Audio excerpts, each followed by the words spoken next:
Hi friends, ಎಲ್ಲರೂ ಕಾಯಿ ಹೋಳಿಗೆ ಮಾಡೋದು ಹೇಗೆ ಅಂತ ತೋರಿಸಿದ್ದಾರೆ. ಕರೆಕ್ಟಾದ ಅಳತೆಗಳನ್ನ ಹೇಳಿದ್ದಾರೆ. ಆದರೆ ಮಿಸ್ಟೇಕ್ಗಳ ಬಗ್ಗೆ ಯಾರು ಹೇಳಿರೋಕ್ಕೆ ಸಾಧ್ಯ ಇಲ್ಲ.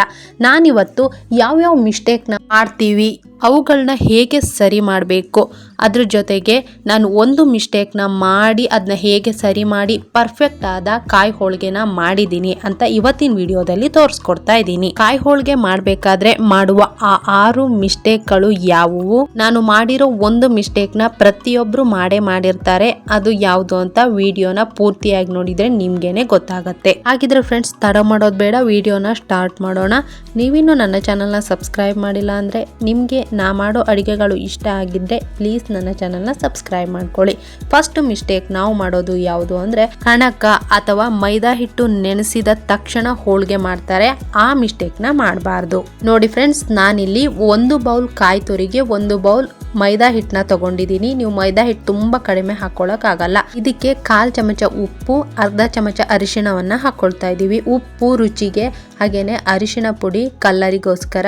ಇವಾಗ ಕೊಬ್ಬರಿ ಎಣ್ಣೆಯನ್ನು ಬಳಸ್ತಾ ಇದ್ದೀನಿ. ಕೊಬ್ಬರಿ ಎಣ್ಣೆಯನ್ನು ಹಾಕೊಳ್ತಾ ನೀವು ಕಣಕವನ್ನು ಚೆನ್ನಾಗಿ ಕಲಸ್ಕೊಳ್ಬೇಕು. ತುಂಬಾ ಮೆತ್ತಗೆ ಇರಬೇಕು. ಚಪಾತಿ ಹಿಟ್ಟಿನಗಿಂತ ತುಂಬಾನೇ ಮೆತ್ತಗಿರಬೇಕು. ನಾನು ತೋರಿಸ್ತೀನಿ ಯಾವ ರೀತಿ ಮಾಡ್ಕೊಳ್ಳೋದು ಅಂತ. ನೀವು ಎಣ್ಣೆ ಮಧ್ಯ ಎಣ್ಣೆ ಸ್ವಲ್ಪ ಹಾಕ್ತಾ, ನೀರು ಹಾಕ್ತಾ ಚೆನ್ನಾಗಿ ಕಲಸ್ಕೊಳ್ಬೇಕು.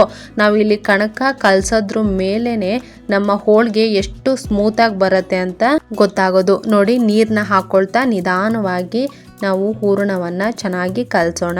ನೋಡಿ, ನಾ ಕಲಿಸ್ತಾ ಇದ್ದೀನಿ. ಎಷ್ಟು ಮೆತ್ತಗಿದೆ ಅಂತ ನೀವೇನೋ ನೋಡಬಹುದು. ಮೈದಾ ಹಿಟ್ಟು ಕಲಿಸ್ಬೇಕಾದ್ರೆ ನೀವು ತುಂಬಾ ಗಟ್ಟಿ, ಚಪಾತಿ ಹಿಟ್ಟಿನ ತರ ಗಟ್ಟಿ ಮಾಡ್ಕೊಂಡ್ರಿ ಅಂದ್ರೆ ನಿಮ್ಗೆ ಹೂರಣ ತುಂಬಾನೇ ಕಷ್ಟ ಆಗತ್ತೆ. ಬರೋದೇ ಇಲ್ಲ ಅಂತಾನೆ ಹೇಳ್ಬಹುದು. ಸ್ಮೂತ್ ಆಗು ಬರೋದಿಲ್ಲ. ಇದನ್ನ ಇವಾಗ ಮೇಲೆ ಸ್ವಲ್ಪ ಎಣ್ಣೆನ ಸವರ್ಬಿಟ್ಟು ಒಂದು ದೊಡ್ಡ ಪ್ಲೇಟ್ ಅನ್ನ ಮುಚ್ಚಿ ಇಡ್ತಾ ಇದ್ದೀನಿ. ಇದನ್ನ ನಾವು ರೆಸ್ಟಿಗೆ ಇಡ್ಲೇಬೇಕು. 3 ರಿಂದ 4 ಗಂಟೆಗಳ ಕಾಲ ರೆಸ್ಟಿಗೆ ಇಟ್ಕೊಳ್ಬೇಕು. ಅವಾಗ ಮಾತ್ರ ನಮ್ಗೆ ಹೋಳಿಗೆ ತುಂಬಾ ಸ್ಮೂತ್ ಆಗಿ ಬರೋದು. ನೋಡಿ, ನಾನೊಂದು ಪ್ಲೇಟ್ ನ ಮುಚ್ಚಿಬಿಟ್ಟು 3 ರಿಂದ 4 ಗಂಟೆ ರೆಸ್ಟಿಗೆ ಇಡ್ತಾ ಇದ್ದೀನಿ. ಫ್ರೆಂಡ್ಸ್, ಇವಾಗ ಹೂರಣನ ರೆಡಿ ಮಾಡ್ಕೊಳ್ಳೋಣ. ಕಾಯಿ ಹೋಳಿಗೆಯಲ್ಲಿ ಮೇನ್ ಆಗಿರೋದೇ ಈ ಹೂರಣ ರೆಡಿ ಮಾಡ್ಕೊಳ್ಳೋದು. ತುಂಬಾ ಜನಕ್ಕೆ ಇದು ತುಂಬಾ ತಲೆ ಬಿಸಿ ಆಗತ್ತೆ ಅಂತಾನೆ ಹೇಳ್ಬಹುದು. ನೋಡಿ, ನಾನು ಒಂದು ಕಾಯಿನ ತಗೊಂಡಿದ್ದೀನಿ. ನೋಡಿ, ಇದನ್ನ ತುರಿದ ಮೇಲೆ ಒಂದು ಫುಲ್ ಬೌಲ್ ಅಷ್ಟು ಕಾಯಿ ತುರಿ ಆಗಿದೆ. ಇವಾಗ ನಾವು ಇದನ್ನ ಡೈರೆಕ್ಟ್ ಆಗಿ ಹಾಕಬಾರ್ದು. ಮೈನ್ ಮಿಸ್ಟೇಕ್ ಇಲ್ಲೇ ಮಾಡೋದು. ಕಾಯಿನ ಡೈರೆಕ್ಟ್ ಆಗಿ ಹಾಕಿದ್ರೆ ನಾವು ಹೋಳಿಗೆ ಮಾಡೋ ಟೈಮ್ ನಲ್ಲಿ ಕಾಯಿ ಪೀಸ್ಗಳು ಸಿಕ್ಕಿ ಹೋಳಿಗೆ ಹರಿದೋಗತ್ತೆ. ಇದು ಮೈನ್ ಮಿಸ್ಟೇಕ್. ನೋಡಿ, ಇವಾಗ ಒಂದು ಮಿಕ್ಸಿ ಜಾರಿಗೆ ನಾನು ಪೂರ್ತಿಯಾಗಿ ಹಾಕೊಳ್ತಾ ಇಲ್ಲ, ಅರ್ಧ ಹಾಕೊಳ್ತಾ ಇದ್ದೀನಿ. ಯಾಕಂದ್ರೆ ಮಿಕ್ಸಿ ಜಾರಲ್ಲಿ ಪೂರ್ತಿಯಾಗಿ ನುಣ್ಣಗಾಗಲ್ಲ. ಜಾಸ್ತಿ ಹಾಕಿದ್ರೆ ಲೋಡ್ ಆಗಿ ಮಿಕ್ಸಿ ನಿಂತೋಗೋ ಚಾನ್ಸಸ್ ಇರುತ್ತೆ. ಅದರಿಂದ ಸ್ವಲ್ಪನೇ ಹಾಕೊಂಡು ನಾವು ನುಣ್ಣಗೆ ಗ್ರೈಂಡ್ ನ ಮಾಡ್ಕೊಳ್ಬೇಕು. ನೋಡಿ, ಇಲ್ಲಿ ನುಣ್ಣಗೆ ಅಂದ್ರೆ ನೀವು ನೀರ್ನ ಹಾಕಬಾರ್ದು. ನೀರ್ನ ಸ್ವಲ್ಪನೂ ಇದಕ್ಕೆ ಟಚ್ ಕೂಡ ಮಾಡಬಾರ್ದು. ಬರೀ ಕಾಯನ್ನೇ ನುಣ್ಣಗೆ ಗ್ರೈಂಡ್ ನ ಮಾಡ್ಕೊಳ್ಬೇಕು.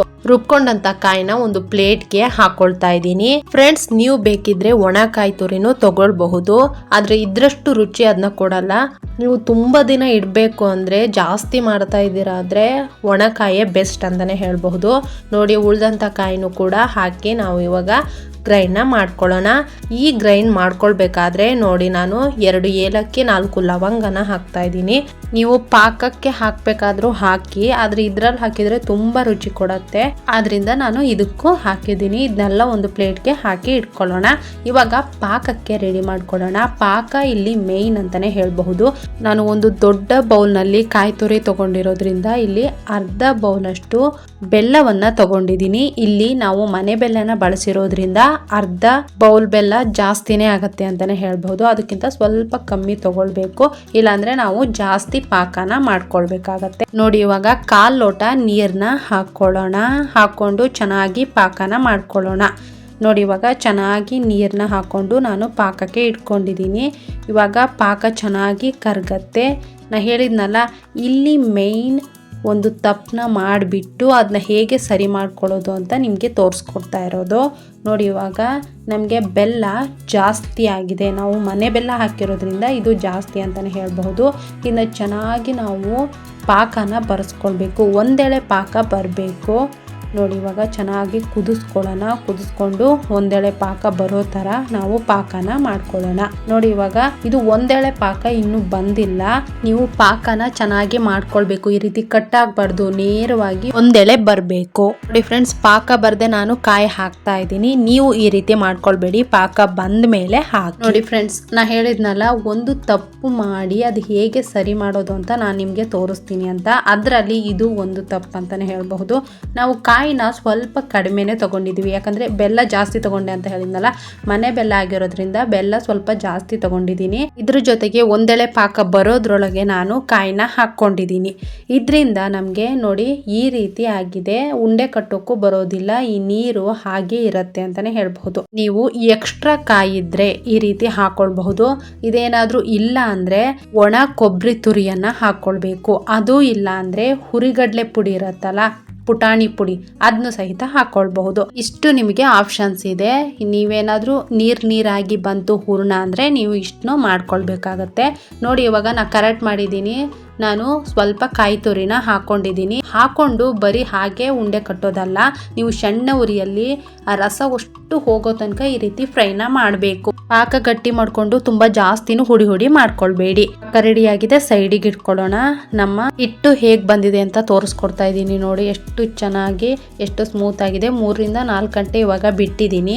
ತುಂಬಾ ಸ್ಮೂತ್ ಆಗಿದೆ. ಈ ರೀತಿ ಇಷ್ಟು ಸ್ಮೂತ್ ಆಗಿ ಬರಬೇಕು ನಮ್ಗೆ. ಅವಾಗ್ಲೇ ಕಾಯಿ ಹೋಳಿಗೆನು ತುಂಬಾ ಸ್ಮೂತ್ ಆಗಿ ಬರೋದು. ಎಲ್ಲರೂ ಕಂಪ್ಲೇಂಟ್ ನ ಮಾಡ್ತಾರೆ, ಕಾಯಿ ಹೋಳಿಗೆ ಮಾಡಿದ್ರೆ ತುಂಬಾ ರಟ್ ಆಗುತ್ತೆ ಅಂತ. ನೀವು ಈ ಪ್ರೊಸೀಜರ್ ನ ಫಾಲೋ ಮಾಡಿದ್ರಿ ಅಂದ್ರೆ ಕಾಯಿ ಹೋಳಿಗೆ ರಟ್ ಆಗಲ್ಲ. ನಾಳೆ ಸಹಿತ ನೀವು ಆರಾಮಾಗಿ ಸ್ಮೂತ್ ಆಗಿರುವಂತಹ ಕಾಯಿ ಹೋಳಿಗೆನೆ ತಿನ್ಬಹುದು. ಇವಾಗ ನಾವು ಉಂಡೆಗಳನ್ನ ಕಟ್ಕೊಂಡು ಹೂರಣನ ಚೆನ್ನಾಗಿ ತುಂಬಿಕೊಳ್ಳೋಣ. ನೋಡಿ ಉಂಡೆಗಳನ್ನ ಕಟ್ಕೊಳ್ತಾ ಇದ್ದೀನಿ. ಹೂರಣನ ಚೆನ್ನಾಗಿ ತುಂಬಿಕೊಂಡು ನೀವು ಇವಾಗ ಹೋಳಿಗೆನ ಮಾಡ್ಕೊಳ್ಳೋಣ. ಕಾಯಿ ಹೋಳಿಗೆ ಮಾಡ್ಬೇಕಾದ್ರೆ ನಾವು ಉಂಡೆಗಳನ್ನ ಮೊದ್ಲೇನೆ ಕಟ್ಕೊಂಡಿರ್ಬೇಕು. ಹೂರಣದ ಉಂಡೆಗಳನ್ನ ಮೊದ್ಲೇನೆ ಕಟ್ಕೊಂಡಿರ್ಬೇಕು. ನಾವು ಮೈದಾ ಹಿಟ್ಟನ ಉಂಡೆ ಕಟ್ಕೊಂಡು ಆದ್ಮೇಲೆ ಹೂರಣನೆಲ್ಲರೂ ಕಟ್ಕೊಳ್ತಾ ಮಾಡ್ಕೊಂಡ್ವಿ ಅಂದ್ರೆ ಕಾಯಿ ತುರಿ ಎಲ್ಲ ಮೈದಾ ಹಿಟ್ಟಿಗೆ ಅಂಟ್ಕೊಂಡ್ ಬಿಡತ್ತೆ. ನಮ್ ಕೈನೂ ಚೆನ್ನಾಗಾಗಲ್ಲ. ಅವಾಗ ಹೂರಣನ ಚೆನ್ನಾಗಿ ತುಂಬ್ಕೊಳ್ಳೋಕ್ಕೂ ತುಂಬಾ ಕಷ್ಟ ಆಗತ್ತೆ. ನೀವು ಈ ರೀತಿ ಫಸ್ಟ್ ಉಂಡೆಗಳನ್ನ ಕಟ್ಕೊಂಡಿರಿ, ಆಮೇಲೆ ನೀವು ಈ ರೀತಿ ತುಂಬಿಕೊಂಡು ಹೋಳಿಗೆಯನ್ನ ಮಾಡ್ಕೊಳ್ಬೇಕಾಗತ್ತೆ. ನೋಡಿ ಇವಾಗ ನಮ್ಮ ಹೂರಣ ರೆಡಿ ಆಗಿದೆ.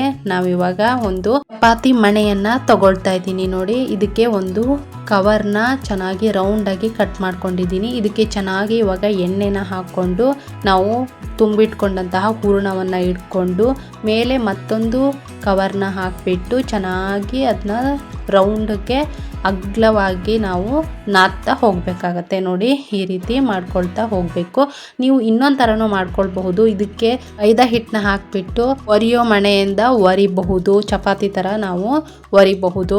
ಆ ರೀತಿನೂ ಮಾಡ್ಕೊಳ್ಬಹುದು, ಈ ರೀತಿನೂ ಮಾಡ್ಕೊಳ್ಬಹುದು. ಈ ರೀತಿ ಮಾಡಿದ್ರೆ ತುಂಬಾ ಈಸಿ ಮತ್ತೆ ಸ್ಮೂತ್ ಆಗಿರತ್ತೆ. ಆ ರೀತಿ ಮಾಡ್ಕೊಂಡ್ರೆ ತುಂಬಾ ತೆಳು ಮಾಡ್ಕೊಳ್ಬಹುದು, ಆದ್ರೆ ಸ್ಮೂತ್ ಆಗಿ ಬರೋದಿಲ್ಲ. ನಾಳೆ ನೀವು ತಿಂತೀರಾ ಅಂದ್ರೆ ತುಂಬಾ ರಟ್ಟಾಗಿ ಚೆನ್ನಾಗಿ ಬರೋದಿಲ್ಲ. ಈ ರೀತಿ ಮಾಡ್ಕೊಂಡ್ರೆ ತುಂಬಾ ಸ್ಮೂತ್ ಆಗಿರುತ್ತೆ. ನಾಳೆನೂ ತಿನ್ನೋಕೆ ಚೆನ್ನಾಗಿರತ್ತೆ. ಇವಾಗ ನಿಧಾನವಾಗಿ ನೋಡಿ, ಸ್ವಲ್ಪನೂ ಹರಿದೋಗಿಲ್ಲ. ನಿಧಾನವಾಗಿ ನಾವು ತೆಗೆದ್ಬಿಟ್ಟು ಈ ರೀತಿ ಹಾಕ್ಕೊಳ್ಳೋಣ. ಹಾಕೊಂಡು ಚೆನ್ನಾಗಿ ಬೇಯಿಸ್ಕೊಳ್ಬೇಕು. ನೀವು ಸಣ್ಣ ಉರಿನ ಮಾಡ್ಕೊಂಡಿರ್ಬೇಕು. ಯಾವಾಗಲೂ ಹೋಳಿಗೆ ಮಾಡ್ತಾ ಇದ್ದೀರಾ ಅಂದರೆ ನೀವು ಸಣ್ಣ ಉರಿಯಲ್ಲಿ ಚೆನ್ನಾಗಿ ಬೇಯಿಸ್ಕೊಳ್ಬೇಕು. ನೋಡಿ ಫ್ರೆಂಡ್ಸ್, ಕಾಯಿ ಹೋಳಿಗೆ ಎಷ್ಟು ಸೂಪರಾಗಿ ಬಂದಿದೆ ಅಂತ. ಕೆಲವೊಬ್ಬರು ಉಬ್ಬಿ ತೋರಿಸ್ತಾರೆ. ಈ ರೀತಿ ಕಾಯಿ ಹೋಳಿಗೆ ಚೆನ್ನಾಗಿ ಉಬ್ಬತ್ತೆ, ಆ ರೀತಿನೂ ತೋರಿಸ್ತಾರೆ. ಅದು ಯಾಕಾಗತ್ತೆ ಅಂದರೆ ನೀವು ಮೈದಾ ಹಿಟ್ಟನ್ನ ಜಾಸ್ತಿ ಹಾಕೊಂಡಾಗ ಮಾತ್ರ ಅದು ಉಬ್ಬತ್ತೆ. ನೀವು ಮೈದಾ ಹಿಟ್ಟು ಮತ್ತು ಹೂರಣ ಎರಡು ಕರೆಕ್ಟಾಗಿ ಹಾಕ್ಕೊಂಡ್ರಿ ಅಂದರೆ ಅದು ಈ ರೀತಿ ಚೆನ್ನಾಗಿ ಬರುತ್ತೆ, ಉಬ್ಬಲ್ಲ. ಉಬ್ಬಿದಾಗ ನಮಗೆ ಬರೀ ಮೈದಾ ಹಿಟ್ಟೆ ಸಿಗತ್ತೆ, ಜಿಗಟೆ ಸಿಗತ್ತೆ. ಒಳ್ಳೆ ಕಾಯಿ ಹೂರಣ ಸಿಗೋದಿಲ್ಲ. ನಾವು ಯಾವಾಗಲೂ ಹೋಳಿಗೆ ಮಾಡಬೇಕಾದ್ರೆ ಹೂರಣನ ತುಂಬ ಕಡಿಮೆ ತಗೊಳ್ಬೇಡಿ. ಹೂರಣಕ್ಕಿಂತ ಮೈದಾ ಹಿಟ್ಟು ಸ್ವಲ್ಪ ಜಾಸ್ತಿ ಇರಲಿ, ತುಂಬ ಜಾಸ್ತಿ ತಗೊಳ್ಬೇಡಿ, ಉಬ್ಬತ್ತೆ ಅಂತ. ನೋಡಿ ಇವಾಗ ಇನ್ನೊಂದು ಹಾಕ್ತಾ ಇದ್ದೀನಿ. ನೋಡಿ ಸ್ವಲ್ಪನೂ ಹರಿದೋಗಿಲ್ಲ. ಪರ್ಫೆಕ್ಟ್ ಆಗಿ ನಾವು ಕಾಯಿ ಹೋಳಿಗೆನ ಮಾಡಿದ್ದೀವಿ ಅಂತಲೇ ಹೇಳಬಹುದು. ನೋಡಿದ್ರಲ್ಲ ಫ್ರೆಂಡ್ಸ್, ನಾನು ಮಿಸ್ಟೇಕ್ಗಳನ್ನು ತೋರಿಸಿ ಹೇಗೆ ನಾವು ಸರಿ ಮಾಡ್ಕೊಳ್ಳೋದು, ಅದ್ರ ಜೊತೆಗೆ ಯಾವ್ಯಾವ ಮಿಸ್ಟೇಕ್ನ ಮಾಡಬಾರ್ದು, ಯಾವ್ಯಾವ ಮಿಸ್ಟೇಕ್ ಮಾಡಬೇಕು ಅಂತಲೂ ತೋರಿಸ್ಕೊಟ್ಟಿದ್ದೀನಿ. ಹಬ್ಬಗಳಿಗೆ ನೀವು ವರಮಹಾಲಕ್ಷ್ಮಿ ಆಗಿರಬಹುದು, ನಾಗರ ಪಂಚಮಿ, ಗೌರಿ ಗಣೇಶ ಹಬ್ಬ ಎಲ್ಲದಕ್ಕೂ ಪರ್ಫೆಕ್ಟ್ ಆಗಿ ಇರತ್ತೆ ಅಂತಲೇ ಹೇಳಬಹುದು. ನೀವು ಮನೆಯಲ್ಲಿ ಒಂದ್ಸಲ ಟ್ರೈ ಮಾಡಿ ಹೇಗೆ ಬಂದಿದೆ ಅಂತ ಕಮೆಂಟ್ ಬಾಕ್ಸ್ನಲ್ಲಿ ತಿಳಿಸಿ. ನೋಡಿದ್ರಲ್ಲ ಫ್ರೆಂಡ್ಸ್, ಎಷ್ಟು ಸುಲಭವಾಗಿ ನಾವು ಕಾಯಿ ಹೋಳಿಗೆ ಹೋಳಿಗೆನ ಮಾಡಿದ್ವಿ ಅಂತ ನೀವು ಕೂಡ ಮನೆಯಲ್ಲಿ ಈ ರೀತಿ ಹಬ್ಬಗಳಿಗೆ ಮಾಡ್ಕೊಳ್ಳಿ. ಏನಾದರೂ ಬೇಳೆ ಹೋಳಿಗೆ ರೆಸಿಪಿ ಬೇಕು ಅಂದರೆ ಅದನ್ನು ನಾನು ಅಪ್ಲೋಡ್ ಮಾಡಿದ್ದೀನಿ. ನೀವು ಕೂಡ ನನ್ನ ಚಾನಲ್ನಲ್ಲಿ ವಿಡಿಯೋಸ್ನಲ್ಲಿ ಚೆಕ್ ಮಾಡ್ಕೊಳ್ಬಹುದು. ನೀವು ಅದನ್ನ ಟ್ರೈ ಮಾಡಬಹುದು. ನೋಡಿದ್ರಲ್ಲ ಫ್ರೆಂಡ್ಸ್, ನಿಮ್ಗೇನಾದರೂ ಈ ವಿಡಿಯೋ ಇಷ್ಟ ಆಗಿದ್ರೆ ಮಾಡುವಂತಹ ಮಿಸ್ಟೇಕ್ಗಳನ್ನ ಹೇಗೆ ಸರಿ ಮಾಡ್ಕೊಳ್ಬಹುದು ಅನ್ನೋ ಕಂಟೆಂಟ್ ನಿಮಗೆ ಇಷ್ಟ ಆಗಿದ್ರೆ ಪ್ಲೀಸ್ ನನ್ನ ಚಾನಲ್ನ ಸಬ್ಸ್ಕ್ರೈಬ್ ಮಾಡಿ. ನಿಮ್ಗೇನಾದರೂ ಈ ವಿಡಿಯೋ ಇಷ್ಟ ಆಗಿದ್ರೆ ಒಂದೇ ಒಂದು ಲೈಕ್ನ ಕೊಡಿ. ಹಾಗೆ ಈ ವಿಡಿಯೋದಲ್ಲಿ ತೋರಿಸಿರೋ ಥರ ಯಾವ ಮಿಸ್ಟೇಕ್ನ ನೀವು ಮಾಡಿದ್ದೀರಾ ಅಂತ ಕಮೆಂಟ್ನ ಮಾಡಿ. ಹಾಗೆಯೇ ನಿಮ್ಮ ಫ್ರೆಂಡ್ಸ್ಗೆ ಶೇರ್ ಮಾಡಿ. ಇಲ್ಲಿವರೆಗೂ ವಿಡಿಯೋ ನೋಡಿದವರಿಗೆ ತುಂಬ ಹೃದಯದ ಧನ್ಯವಾದಗಳು. Thank you.